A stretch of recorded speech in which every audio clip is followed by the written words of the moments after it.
Sir, इमारत शरिया की तरफ से जो वक़्फ़ के आइन के सिलसिले में जो प्रेस मीट बुलाया गया है, क्या कहेंगे सर? देखिए, मेरा अपना नाम है सी एस का। मैं एक्स मेंबर वक़्फ़ का हूँ। इमारत शरिया के ऑफिस से आप इंटरव्यू ले रहे हैं और इमारत शरिया का भी मेंबर हूँ। जी। लिहाजा वक़्फ़ जो है, आपको सिर्फ जानकारी के लिए बतला देना चाहता हूँ।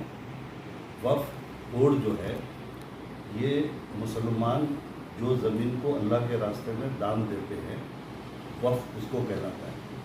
और वक्फ बोर्ड जो है उस ज़मीन को हिफाजत के लिए सरकार की तरफ से बनी हुई है, जिसमें कि वक्फ बोर्ड उन ज़मीनों का हिफाजत करती है। इसके अलावा क्या है कि आज वक्फ बोर्ड में इतना आइन कानून पहले से बना हुआ है, मानते हैं कि इसमें मिसयूज़ हो रहा है और जो लोग करप्टेड ऑफिसर आकर के बैठते हैं वो मिसयूज़ करते हैं।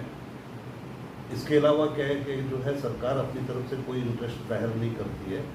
ये भी मानता हूँ कि मैं रेलवे बोर्ड के बाद वक्फ बोर्ड एक ऐसी अदारा है जिसमें कि नेक्स्ट टू रेलवे बोर्ड वक्फ बोर्ड का प्रॉपर्टी सारे हिंदुस्तान के अंदर है।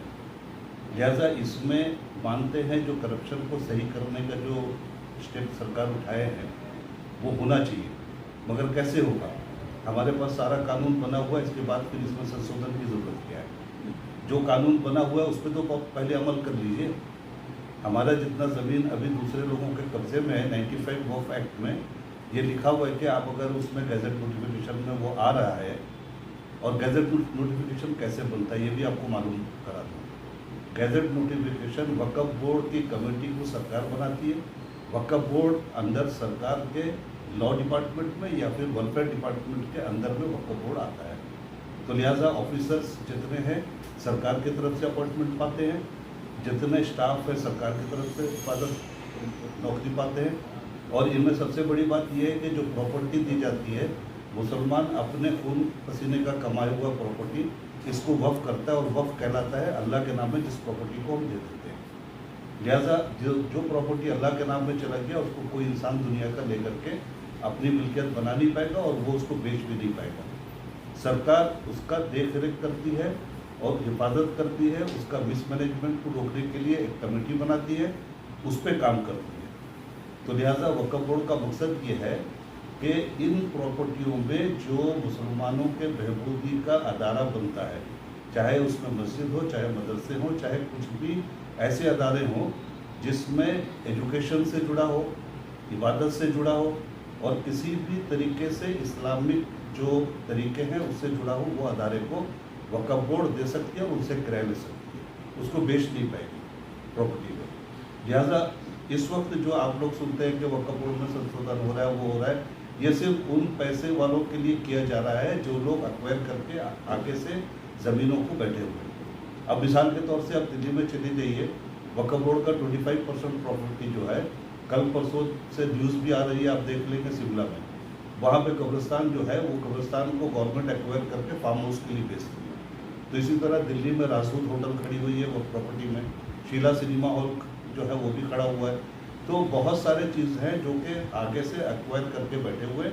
ये संशोधन का मकसद ये है कि सिर्फ इसको सरकार मालिकाना हक देने के बाद उनको वो बेच दे या उनको दे दे जो उसके अपने आदमी है।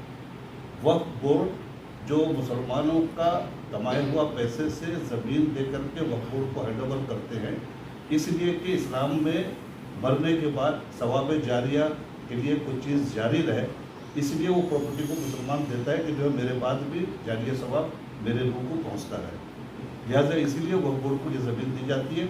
अब उस ज़मीन को कोई भी नहीं बेच पाएगा जब तक सूरज चाँद और दुनिया कायम है, तब तक वो वक्फ बोर्ड के अंडर में, यानी वो प्रॉपर्टी अल्लाह के नाम में जा चुका है और उसमें जारिया सवाब बनने के लिए मिलने के लिए लोग जो दिए हैं उनके सवाब के लिए वो काम होता रहेगा। तो इसके अलावा जो है आप लोग अगर देखेंगे कि वक्फ बोर्ड का सबसे बड़ा फैक्टर ये है कि अगर इसमें कोई भी संशोधन हो रहा है, हमको ज़रूरत क्या है इसको, हमारा तकाजा क्या है? हमारी ज़मीन जो एक्वायर करके बैठे हुए हैं, अब बॉम्बे में आप देख लीजिए सबसे बड़े पैसे वाले जो आज बैठे हुए हैं। सरकार जब भी कोई नई कानून बनाती है तो कोई प्रॉब्लम देख करके बनाती है, जैसे इसके ज़रूरत है बनाती है, ये जो वक्फ बोर्ड का संशोधन का जो आइन बनाने जा रहे हैं, जो लागू करने जा रहे हैं, आगे चल के लागू करेंगे जैसे बोल रहे हैं, क्या लग रहा है एक्चुअल में इसकी ज़रूरत है? बिल्कुल ज़रूरत है। अगर सरकार सोचती है कि ज़रूरत है, जो पिछले कानून में क्या कार्रवाई की है सरकार ने, पहले पिछले कार्रवाई में अगर कोई खामियां हैं तभी वो संशोधन करने की बात करेंगे। जब पीछे का रूल्स और रेगुलेशन बना हुआ है, आप संशोधन करके आज इससे वक्फ बोर्ड की संशोधन क्यों हो रही है? आप आज एंडोमेंट के अंदर में मुस्लिम मेंबर डाल दीजिए, मुस्लिम ऑफिसर्स को वहाँ पे कमिश्नर बना दीजिए, तो वहाँ नहीं बदली हो रहा है। हमारा जो संविधान है वो कहता है हर मज़हब के प्रॉपर्टी के लिए, हर मज़हब के लिए एक एक ऑफिस अलग बनाया हुआ है।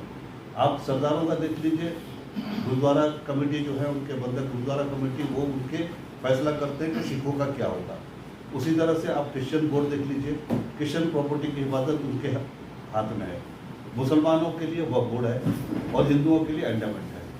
तो जब सबके लिए अलग अलग है और वो सरकार के अंडर में वो ऑफिस आती है, इसके बावजूद भी फिर आप ये संशोधन सिर्फ वक्फ बोर्ड में क्यों करना चाहते हैं? इसलिए कि प्रॉपर्टी आपको दिख गया कि जो है नेक्स्ट टू रेलवे बोर्ड, ये वक्फ बोर्ड की प्रॉपर्टी है, ताकि हम इसको लेकर के अपने लोगों को तकसीम कर दें। मकसद सिर्फ यही समझ में आ रही है। आप जो अभी संशोधन करने जा रहे हो, आप तो मशवरा करो, आप तो पहले उसको पेश करो कि जो है क्या खामियां हैं जो आप संशोधन करने जा रहे हैं। जो लॉ बना हुआ है उस लॉ पे तो आप अमल नहीं कर रहे हैं। आप तो वक्फ बोर्ड को उस तरीके से नहीं चला रहे हैं। आप जिन लोगों को, चाहे कोई भी सरकार हो, जो भी जिस तरह से चला रही है आज के दिन, करप्टेड ऑफिसर को बिठा रहे हैं, वो आकर के इधर उधर का लेफ्ट एंड राइट करके ज़मीन को बेच रहे हैं। ये कमियां हैं, मगर ये कमियां